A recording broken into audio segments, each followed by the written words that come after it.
When I handed Vi the certificate, she got extremely emotional about it. She wept, and it meant so very much. People want to believe. They want to believe they've gotten an answer. And it's not fair of us to let them believe that we're giving them certain answers, because scientifically, we just can't. This business of genetic genealogy is fraught with limitations. For one thing, it can only provide information about a tiny fraction of our ancestry. Because we get half our DNA from our mothers and half from our fathers, almost all of our DNA gets shuffled and remixed every generation, making it impossible to trace what comes from whom.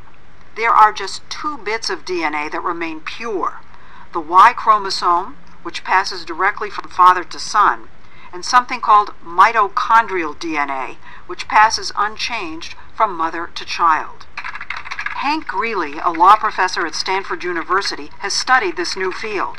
He worries that people don't realize just how many ancestors they actually have. 8 generations ago, both you and I had 256 great-great-great-great-great-great-grandparents. Wait, you're saying that if you go back 8 generations, we have 256 great-great-great-grandparents? Yes, it doubles every generation. So you've got 2 parents, you have 4 grandparents, you have 8 great-grandparents, 16 great-great-grandparents, and it adds up fast. It adds up so fast, in fact, that if you go back 20 generations, you've got over 1 million grandparents.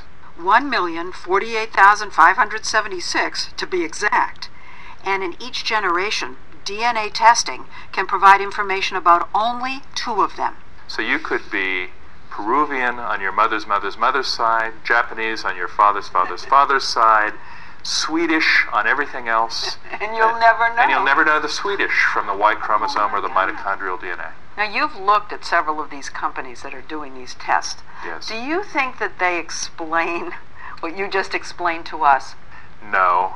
I don't think any of them does as good a job of pointing out the limitations. But, businesses often don't go around telling you how weak their product is.